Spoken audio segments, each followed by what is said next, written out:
성경은 우리에게 그래서 분명한 것을 말해 주는데 이것을 이해하고 받아들이는 건 어디까지나 우리의 선택입니다. 그리고 우리의 자유입니다.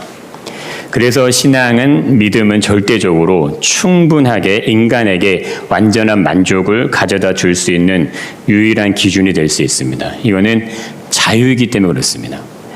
문제는 진짜가 아닌 것에서 신앙을 찾게 된다든가 아니면 믿음을 가지게 됐을 때가 문제입니다.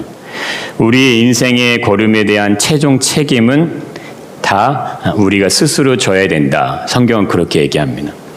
우리의 인생은 평가가 따라오게 됩니다. 내가 스스로 나의 인생을 평가하지 않아도, 다른 누군가가 나의 인생을 평가해 주지 않아도 나의 삶이 어떠했는지를 말해주는 기준이 있다는 거예요. 나와 다른 사람의 시선과 상관없이 이것에 대한 기준을 말해주는 것을 우리는 진리라고 말을 합니다. 진리. 진리는 인생의 삶을 살아가고 있는 사람들, 인간들에게 얼마나 인생을 잘 살았는지에 대한 건 묻지 않습니다. 어떠한 삶을 살았는지, 어떠한 결과를 만들어냈는지를 물어오는 게 아니라는 거예요. 단지 어느 방향으로 인생을 살아왔는지에 대해서 물어옵니다. 내가 가지고 있는 것을 통해서 어떠한 인생의 시간을 보내왔는지에 대해서 물어본다는 거예요. 진리는 우리에게 얼마나 성공적인 인생을 걸어왔는지를 기준하지 않습니다. 단지 무엇을 위해서 살아왔는가를 기준하게 됩니다. 진리는 단순하지만 정확한 기준을 가집니다. 진리는 혼합이 아니라는 거예요. 이것도 좋고 저것도 좋고 그렇게 이야기하지 않습니다. 진리의 기준은 분명합니다. 분명한 기준을 갖는다는 거예요. 그래서 인간으로 태어나서 죽음을 맞이하는 전에 반드시 만나야 되는 시간이 있습니다. 사람은 누구나 이 시간을 꼭 만나야 되는데 진리가 무엇인지를 만나야 하는 겁니다. 이 편을 다르게 본다면 우리에게 주어진 인생의 시간의 의미가 무엇인지를 알아야 하는 시간이 한 번은 꼭 있어야 된다는 거예요. 내가 내 삶을 살았고 내가 내 것을 선택했고 내가 원하는 삶을 살아가는 것, 어디까지나 내 것에 대한 정당한 나의 권리요, 나의 자유, 나의 선택이라고 말할 수 있는 것이 인생에게 주어진 시간이 아니다. 이것을 진리가 얘기해 주는 거예요. 그렇다면 그것을 무엇으로 증명해 보일 것이냐? 그럼 그게 맞다는 걸 어떻게 알 수 있냐? 인간의 삶에는 무수히 많은 진리에 대한 근거 사실들이 존재하게 된다는 거죠. 인간의 삶에 필요로 하는 모든 것은 인간의 노력으로 위해서 얻어진 것들이 아닙니다. 인간의 지구란 행성을 만들지도 않았고 바다도 산도 나무도 동물도 새들도 아무것도 만들지 않았습니다. 그러나 그 모든 것들은 다 존재를 합니다. 근데 창조주는 우리에게 이런 것들이 있게 하셨고 인간의 삶의 절대적인 기준들을 제공해 주셨다는 거예요. 그래서 아름답고 행복하고 축복된 인생의 시간을 보낼 수 있도록 해주셨습니다. 그렇지만 사람은 이런 것들이 우연히 존재한다 그렇게 생각을 하게 됩니다. 그래서 사람은 누구나 한 가지 가지는, 공통적으로 가지는 것이 있는데 인생이 풀리지 않는 문제를 가지고 살아가게 된다는 거예요. 완전할 수 없는 이유가 인간에게 있고 완벽하지 않은 조건의 한계가 사람에게 주어져 있다는 거예요. 어쩌면 풀 수 없는 문제 앞에서 인생이 다 그런 거지. 이게 받아들이고 체념하는 모습을 우리는 가질 수밖에 없는 거죠. 진리는 인간에게 인간이 풀 수 없는 문제를 직면한 것은 단순한 문제가 아니다. 이걸 얘기합니다. 우리는 누구나 어려운 인생의 문제를 가집니다. 그것이 어떠한 결과로 나타나도 우리의 힘으로 능으로 가능하지 않는 일들을 마주해야 되는 상황들이 그냥 불가피하게 일어납니다. 그것이 우리 앞에 놓여 있습니다. 사건, 사고, 죽음, 전쟁, 기근, 질병, 이 문제만을 그렇죠. 이미 우리 안에 다 보여지는 것들입니다. 우리는 우리 힘으로 해결될 수 없는 일들 앞에 서게 될 때 단지 그냥 어쩔 수 없는 일이라 생각하며 지나갑니다. 이거 뭐 어떻게 하겠어? 나이가 들어 죽음을 맞이하는 건 당연히 받아들이지만 인생에 풀리지 않는 문제 중에 가장 대표적인 사건이 죽음이죠. 그러나 해결할 수 있는 일이라면, 만약 죽음이 해결될 수 있는 일이라면 누가 그걸 포기하겠냐 이겁니다. 누가 죽음의 문제를 해결하지 않고 넘어가겠냐 이거죠. 인간의 능력으로 해결될 일이라면 어찌 그걸 그냥 지나가겠냐 하는 겁니다. 우리 한 주간도 많은 일이 있었습니다. 많은 이들의 마음에 여운을 남기고 가신 95세의 나이로 고인이 된 분의 영결식이 있었고 모두가 아파했고 또 함께 눈물을 흘렸고 슬퍼했습니다. 그러나 그렇다고 해서 다시 돌아올 수 없다는 거예요. 또 다른 도시에서는 비극적인 사건이 또 일어났습니다. 돌이키고 싶지만 이미 벌어진 일을 다시 돌릴 수 없다는 거예요. 사건을 아무리 잘 조사를 한다고 해도 죽은 자들이 살아오진 않습니다. 사람은 왜 불안과 염려와 근심과 걱정에 대한 끊임없는 연결고리를 가지고 살아가는 걸까?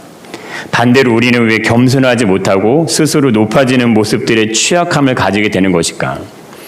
지금 나의 삶에 주어진 것들로 인해 감사하고 고마워하고 행복과 기쁨을 누리는 삶보다 무엇인가 근심된 일들이 내 마음에 더 많은 자리를 차지하고 있다면 어쩌면 우리의 삶의 방향이 잘못 가고 있는지도 모른다는 거죠.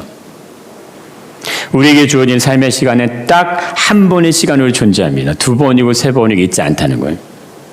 후회스럽다고 다시 돌려놓을 수도 없고 아쉽다고 물을 수 없습니다. 너무 아쉬워, 나 돌아가고 싶어 할 수 없다는 거예요. 그래서 인생은 너무나 값지고 매우 소중하다는 거예요. 다시 한 번이 없다는 겁니다.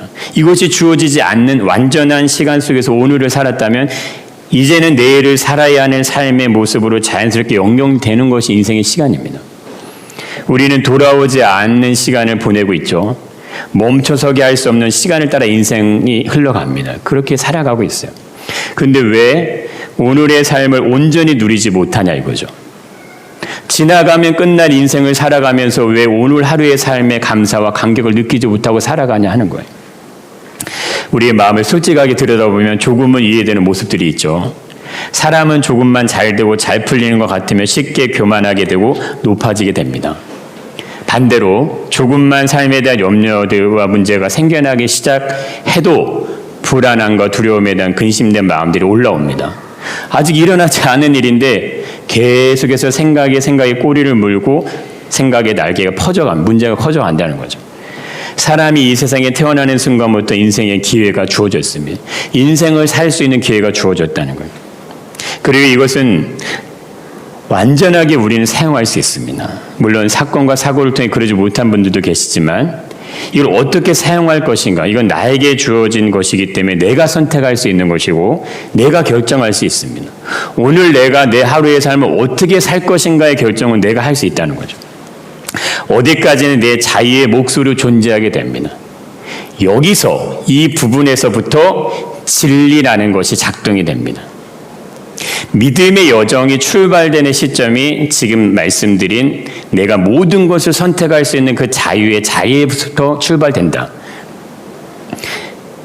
내 인생에 대한 내 자유의 몫으로 존재하게 하는 선택의 기로, 거기서 믿음에 대한 인생의 문제를 직면하는 사실적인 모습들이 생겨난다. 성경은 그렇게 얘기합니다. 나는 과연 내 인생의 시간을 통해 하나님의 존재를 만날 수 있는가? 놀랍고 신비롭고 기가 막힌 것은 인생의 삶에 주어진 모든 것은 하나님을 만날 수 있도록 준비가 되어져 있습니다. 인간의 삶은 진리가 발견되도록 세팅이 되어져 있습니다. 세상은 이걸 말하지 않지만 모든 인간의 삶이 세팅되어 있는 모든 기준은 인간의 삶 안에서 진리가 발견되도록 숨겨져 있다는 거예요. 그걸 우리가 모를 뿐입니다. 하지만 이건 스스로가 발견하고 찾고 알아가지 않으면 이해되지 않는 영역 안에 있게 됩니다. 누군가가 내가 원하지 않아도 나에게 떠서 먹여줄 수 있는 부분이 아니라는 거예요. 일방적으로 흘러가는 사랑으로 이해되지 않는 게 그게 진리입니다. 진리는 반드시 쌍방으로 흘러야 만날 수 있습니다. 하나님이 우리에게 말씀해 주시는 것만 가지고 난 하나님 절대 만날 수 없습니다. 성경에 쓰여 있는 내용만 가지고 난 하나님을 절대 만날 수 없습니다. 그래서 진리는 우리의 삶이 어느 방향으로 사라지고 있는지를 묻는 거예요. 무엇을 위해서 살아가고 있는가를 평가하게 되는 기준, 그것이 진리라고 말할 수 있다는 거죠. 내가 원하고 바라고 소망하는 것이 과연 진리를 원하는 쪽으로 흘러가고 있느냐, 아니면 진리와 상관없는 삶을 원하고 바라고 기대하고 있는가 하는 겁니다. 인생은 이 두 가지로 흘러가는 거예요. 복잡할 것 같지만 그렇지 않습니다. 아브라함이란 한 사람의 이야기를 시작하기 전에 그의 아버지 집안에 대한 소개를 통해서 그 안에 대한 짧은 한 문장이 나옵니다. 이 기가 막힌 문장으로 이 아내를 표현해 주는데 30절 말씀 보면 이렇게 나오죠. 사례는 임신하지 못함으로 자식이 없었더라. 당시의 기준으로 우리 어머니 세대는 이미 잘 아시겠지만 자식이 없는 건요 인생의 실패예요. 최대의 슬픔이고 근심이 걱정입니다. 이 시대의 사라는 더 그것이 심했다고 할 수 있죠. 오늘날 우리들이 물질이 없으면 고통스러움을 느끼는 것처럼 그것보다 더 중요한 고통을 사라가 가지고 있는 겁니다. 아브라함이 아내 사례는 이것으로 아픔으로 고통으로 자리하게 된 인생의 걸음을 걸어갑니다. 그의 남편 아브라함도 동일한 걸 느끼면서 함께 걷습니다. 75세에 하나님이 부르심을 받았지만 24년의 시간 동안 이 문제는 풀리지 않는 인생의 문제로 남습니다. 이거 안고 하는 거예요. 풀지 못할 숙제를 안고 하나님을 따라간다 이겁니다. 근데 성경은 왜 이런 아픔이 존재하는 한 사람을 부르시는 걸 하는 거예요? 부족한 사람, 연약한 사람, 실패할 것 같은 그런 모습을 가지고 있는 사람을 왜 불러내시냐 하는 거죠. 내가 살고 싶은 대로, 내가 하고 싶은 대로, 내가 원하는 대로 살아가는 것은 삶을 우리는 자유라고 말합니다. 그래서 내가 있는 모든 것은 내가 원하는 대로 할 수 있고 그렇게 생각합니다. 물론 틀리지 않습니다. 자유라는 의미는 내가 하고 싶은 대로 하는 것이 자유라고 할 수 있죠. 그러나 인간에게 주어지는 자유는 무조건적인 자유를 의미하는 게 아니라는 거예요. 하나님 우리에게 무조건적인 자유를 주신 게 아니라는 겁니다. 이 부분을 잘 설명해 주는 장면이 나옵니다. 그것이 예수님이 탄생의 신비를 알려주는 요셉과 마리아에게 그걸 알려주는 장면에서 확인시켜 주십니다. 천사가 요셉에게 나타나기 전에 이미 요셉은 자신의 아내가 임신한 사실을 알고 있습니다. 만약 이것이 사실이라면 그의 아내는 그들의 법으로 마땅히 죽여야 되는 사람이 됩니다. 이 사실을 숨기고 아내를 데려올 수도 없고 사실을 알릴 수도 없는 처지에 있습니다. 그의 아내를 통해서 직접 얘기를 들었는지는 모르겠어요. 성령으로 잉태됐다는 소식을 들었는지 모르겠지만 주의 사자가 그에게 말해주기 전에 요셉은 심각한 고민과 두려움에 휩싸일 수밖에 없죠. 주의 사자가 그에게 얘기해 줍니다. 내 아내 마리아를 데려오기를 무서워하지 말라. 무섭고 두려운 현실을 마주한 한 남자에게 주의 사자는 이 일은 사람에 의한 일이 아니고 하나님의 기쁘신 섭리에 의해서 성령으로 되어진 일이라는 사실을 알려준다는 거죠. 근데 여기서 요셉의 특별한 모습이 소개가 됩니다. 마태복음 1장 19절에 이렇게 말씀이 나옵니다.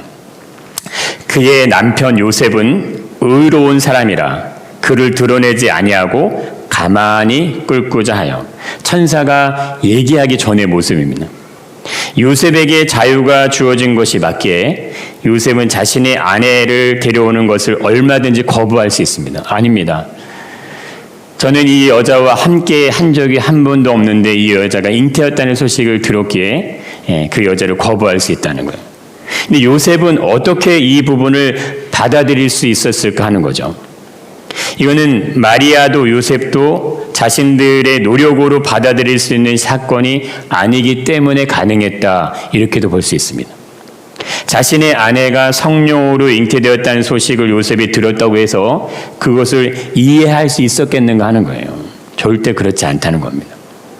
일반적으로 사람들이 성경을 읽으면서도 말도 안 된다는 의문을 가지게 되는 부분이 처녀의 몸에서 아기가 태어나는 겁니다.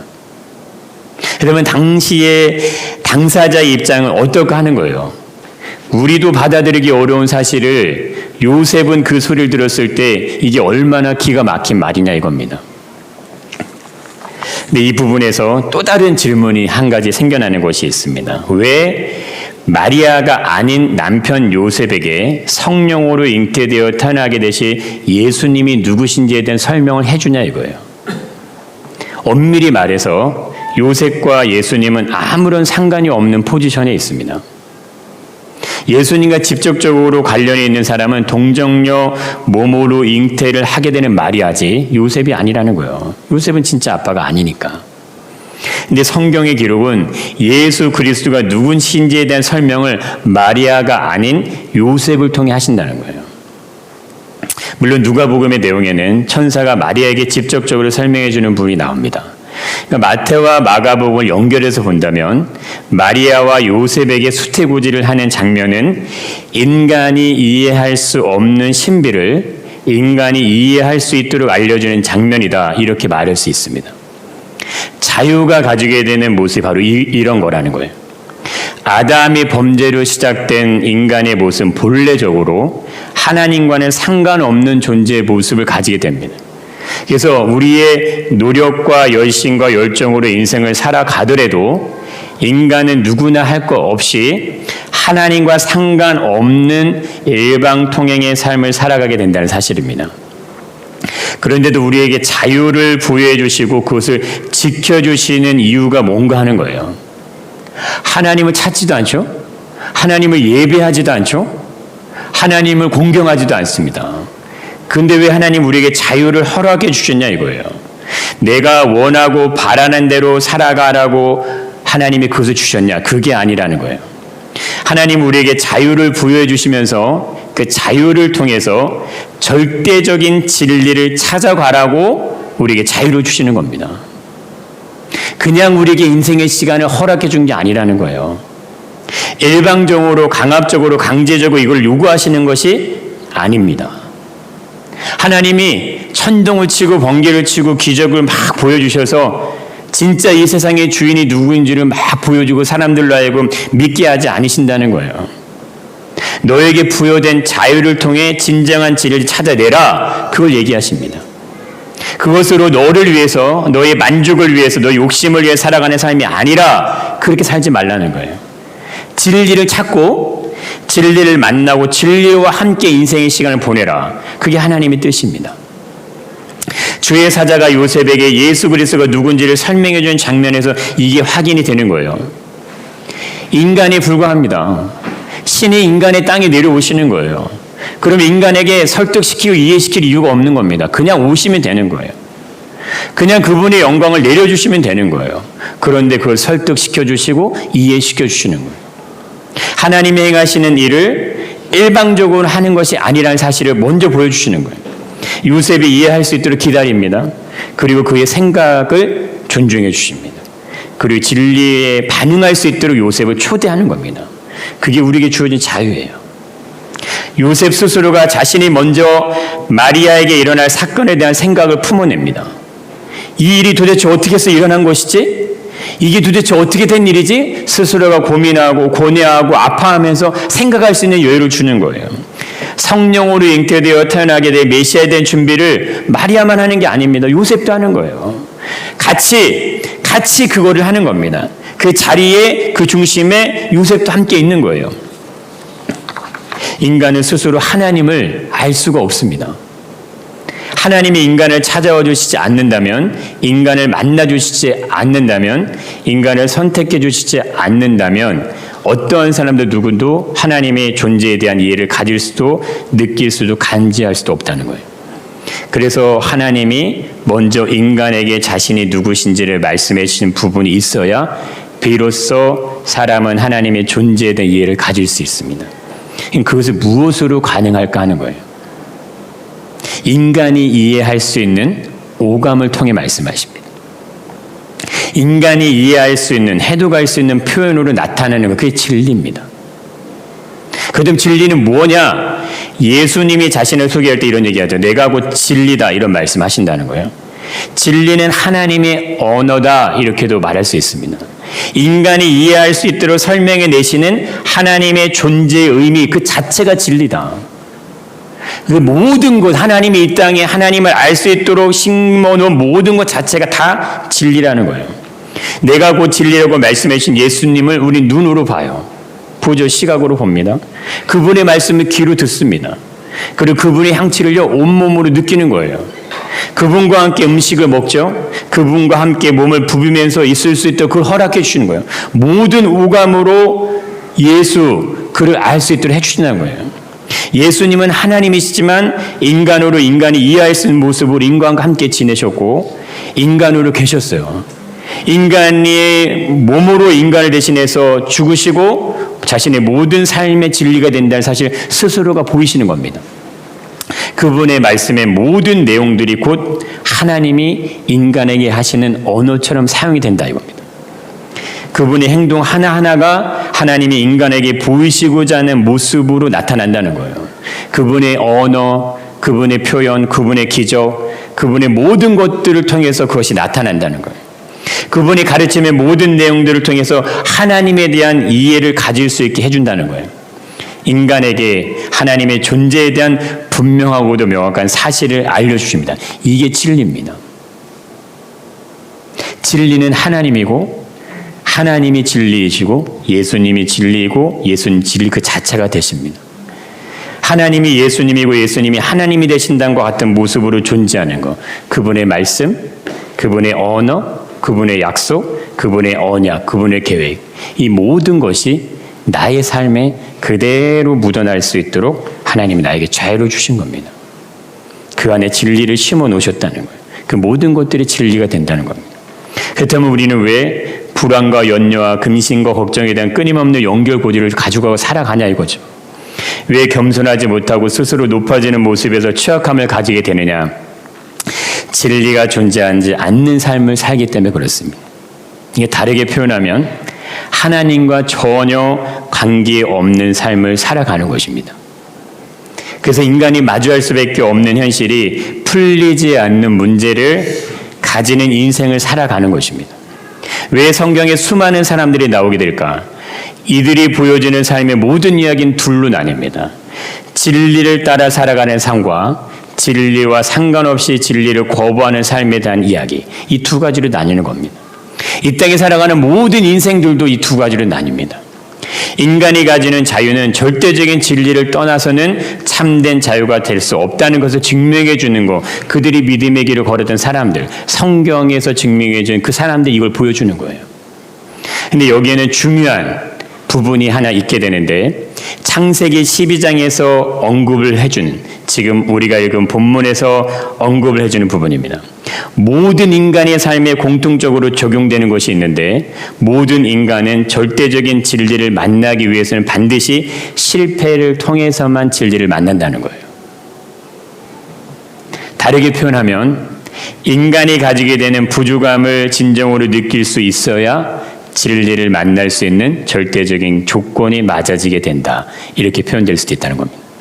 물론 인간 스스로 부족함과 연약함과 죄성의 모습을 인지하는 것이 진리를 만나는 절대적인 기준이 되는 것은 아닙니다. 그러나 내가 누구인지를 모르는 사람은 절대 하나님의 존재에 대한 갈급함을 가질 수 없다는 것이 성경이 증거하는 절대적인 기준이 됩니다. 태양이 빛나는 이유는 태양이 존재하지 않는 것 같은 어둠이 있기에 가능해집니다. 어둠의 위대한 이유는 빛과는 전혀 다른 모습을 가지고 있기에 가능하다는 거예요. 모든 것이 함께 공존하도록 세상이 돌아갑니다. 이걸 누가 그렇게 기획하셨냐 하는 거예요. 진리를 만나지 못한 사람은 태양만 있는 지구를 살아가는 삶과 같은 겁니다. 밤이 없는 인생을 살게 되면 인간의 삶이 어떻게 되겠는가? 매일 더 바쁘고 더 활동적이고 더 많은 것을 생산할 수 있게 가장 최고의 조건을 가졌으니 더 행복을 누릴 수 있는 삶이 되지 않냐, 이렇게 표현할 수도 있지만, 어둠이 존재하지 않는 태양은 절대적으로 빛나는 영광의 태양이 아닙니다. 인간의 삶을 태워버리는 태양에 불과합니다. 사막 한가운데서 아무런 가림막이 없이 뜨거운 빛을 그대로 받으면서 행복하다 말할 수 있는 사람 아무도 없습니다. 인간은 스스로 강한 것 같지만 약하고 완전한 것 같지만 부족한 존재예요. 그래서 성경이 우리의 손에 들려있다는 것, 이거 자체가 축복입니다. 어디에서 무엇으로 진리를 발견할 수 있냐 이거예요. 우리의 삶에 많은 것들이 있지만 그것이 무엇인지를 알려주는 그 근거를 그걸 어디서 찾겠냐 이거죠. 내 자신이 소중한 사람은 다른 사람에 대한 존경함이 있을 때 가치가 빛나게 됩니다. 나를 소중히 여기는 것은 누구나 다 하는 거예요. 부모가 내 자녀를 소중하게 여겨주는 건 누구나 다 합니다. 문제는 다른 사람이 내 자녀를 소중하게 여기냐 이거예요. 나의 가치를 빛나게 하는 건 내가 하는 게 아닙니다. 나를 보고 있는 사람이 나에게 그걸 해주는 거예요. 내 부모는 나에게 해줄 수 있어요. 그러나 내 부모 말고 다른 누군가가 나에게 그걸 해줄 수 있냐 이거예요. 인생을 살면서 실수가 없는 사람이 없어요. 부족함이 없는 사람은 없습니다. 그래서 우리의 삶은 아름다울 수 있어요. 스스로 완벽하고 스스로 빛을 내는 존재가 된다면 화물을 이룰 필요가 없는 겁니다. 그래서 인간의 삶에 일어나는 실패가 오히려 하나님을 만나는 사건으로 연결이 됩니다. 나의 연약함이 하나님을 온전히 이해하고 만나게 되는 절대적인 기준으로 사용될 수 있다는 거예요. 사랑하는 자녀가 없는 치명적인 결함과 수치의 결과를 가집니다. 우리의 삶도, 우리 연약함도, 우리 실패도 이런 결과를 가질 수 있다는 거예요. 이런 삶의 여정을 무려 24년이라는 시간을 흘러갑니다. 하나님의 부르심을 받은 시간으로부터 반복되는 실패, 아픔, 연단의 시간을 견뎌야 합니다. 왜 이걸 주시냐 이거예요. 왜 하나님이 그런 것들을 그에게 있게 하시냐 이거죠. 그러면서 실수하고 실패하고 변명합니다. 그리고 책임 전가합니다. 그러면서 대가를 톡톡하게 치릅니다. 결과는 쉽지 않았고 편안하지도 않았습니다. 하나님의 부르심을 따랐는데 왜 이런 결과가 나타나야 하는가 하는 겁니다. 하나님의 부르심이 명확했고 확실했고 충분했어요. 그러나 정작 중요한 자신의 아픔은 치유되지 않는 겁니다. 그래서 자신의 몸종을 통해 아들을 얻었지만 그 결과는 참담하다 못해 고통으로 다가오게 되는 것을 사례가 보여줍니다. 왜 이러한 삶의 길을 걷게 하시는 거냐? 진리를 만나는 것이 쉽다면, 하나님의 존재를 만나는 것이 쉬운 일이라면 이렇게까지 하지 않으십니다. 사람은 누구나 삶에 대한 기준이 다 있습니다. 내가 옳다고 생각하는 삶의 방법들이 다 있는 거예요. 때로는 그것이 잘못되었다는 걸 느낄 때도 있지만 그냥 밀고 갑니다. 그걸 돌이키려고 하지 않아요. 왜 그럴까? 실수에 대한 부족함을 인정할 용기가 나지 않는 겁니다. 이것을 내는 거 쉽지 않다는 거예요. 사람이라면 누구나 이런 모습을 다 가집니다. 내 잘못을 인정하는 거, 나의 부족함을 이해하는 거, 우리는 여기에 취약함이 있습니다. 누구나 성공을 이루기를 원하는 마음을 가지고 있지만 반대로 사람에겐 실패에 대한 두려움이 함께 존재합니다. 이것은 인간이 가지게 된 본래적인 모습입니다. 좋은 것을 원하지만 반대로 좋지 않은 것이 주어질까 봐 염려하게 되는 이중적인 마음이 동시에 있게 된다는 거예요. 그래서 우리는 방어적인 행동을 하고 나를 숨깁니다. 실패하는 거, 실수하는 거, 남들이 나의 연약함이 드러나는 것에 움츠려 듭니다. 나의 좋은 모습을 보이는 건 괜찮지만 나의 연약한 모습을 감추고 싶은 마음이 있다는 거예요. 성공했다면 당당할 수 있는데 그렇지 않다면 자신감과 자존감이 내려갑니다. 그래서 나타나게 되는 것이 보여지는 것을 더 치장하는 거예요. 내 내면의 모습은 잘 드러내지 않을 수 있습니다. 사람들은 그걸 모를 수 있어요. 그러나 보여지는 것은 얼마든지 꾸며낼 수 있습니다. 그러나 진리를 만나기 위해서는 우리의 실패가, 우리의 약함이, 우리의 부족함이 하나님을 만날 수 있는 절대적인 조건이 된다는 사실에 주목하셔야 됩니다. 살아는 실패를 통해서 성공으로 연결합니다. 그게 하나님의 방법이에요. 우리 인생의 실수나 실패가 오히려 상처와 아픔과 고통으로 자리하지 않을 수 있도록 하는 유일한 방법, 그건 하나뿐이 없습니다. 진리 앞으로 나가셔야 돼요. 하나님만이 그 문제를 해결하실 수 있는 유일한 분이라는 것을 보여주는 그 사람이 사라입니다. 그리고 그것이 아브라함이에요. 그것이 믿음의 조상으로 지금까지 그이들의 이름이 내려오는 거예요. 인생의 시간 우리를 그냥 내버려두지 않아요. 의지를 가지고 요셉이 자신의 아내의 임신 소식을 듣고 기다리고 인내하는 인구의 시간을 보내듯 우리의 삶에서 진리에 대한 목마름을 가지고 인생의 시간을 가셔야 돼요. 그거 없이 그냥 가시면 우리에게 진리가 절대 보여지지 않고 진리를 따라가게끔 우리를 내버려두지도 않습니다. 진리를 그냥 얻어지는 게 아니에요. 쉽게 만날 수 있는 것도 아니라는 거예요.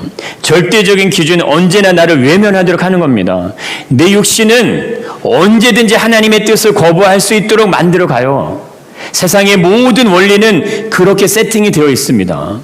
그러나 숨겨진 모든 원리 안에는 하나님이 누구신지를 볼 수 있도록 세팅해 놓은 거예요. 이걸 보느냐 보지 못하느냐, 거듭남냐 거듭나지 못하느냐, 그거에 따라서 생명이 되신 영생이 되신 예수님 볼 수 있냐 볼 수 없느냐 얘기하시는 부분과 같은 겁니다. 하나님께 나를 맡겨 드셔야 돼요. 나를 가장 잘 아시는 분이 누구냐 이거예요. 내 인생에 풀 수 없는 문제를 누가 해결할 수 있냐 이거예요. 그걸 누가 알고 있고 그 어려움을 누가 그것을 막아줄 수 있냐 이거예요. 사라에게 자식이 없는 건 고통이지만 주권은 사라가 아브라함에 있는 게 아닙니다. 이게 성경의 메시지예요. 내 인생의 모든 주권이 내게 있지 않다는 거예요. 내가 주도권을 갖고 내 삶을 끌어가는 거, 그것이 우리의 믿음의 삶이 아니라는 겁니다. 내 삶의 모든 주권이, 주도권이 오직 진리 되신 그분에게 있다. 이거를 확인시켜주는 사람, 그 사람이 믿음의 사람이에요. 우리에게 요구하신 인생의 삶이 그런 겁니다. 전적으로 주권은 하나님께 있는 거예요. 이것은 진리로 우리 인생이 다스려지게 해라, 진리에 찾아가라고 말씀하신 하나님의 음성과 맞아지는 겁니다. 내 스스로 부족함을 느끼지 못하는 사람은 그래서 절대 진리에 대한 목말라 하지 않습니다. 실패 앞에서 절망하는 것은 우리의 연약함입니다. 누구나 다 그걸 가지고 있습니다. 연약하지 않은 것처럼 포장하는 뿐이고 연약하지 않은 것처럼 나를 그냥 정당화하는 것뿐입니다.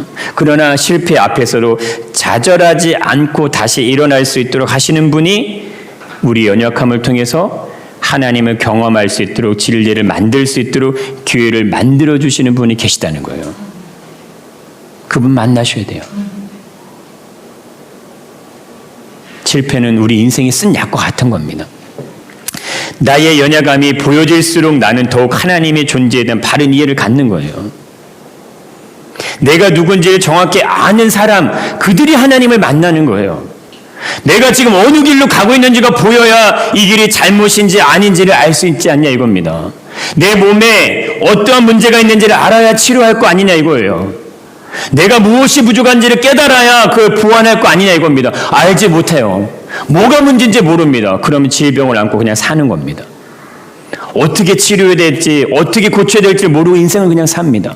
그러면 어떻게 되겠냐 이거예요. 사라의 인생에 직접적으로 개입하시려는 하나님의 의도를 이해하셔야 됩니다.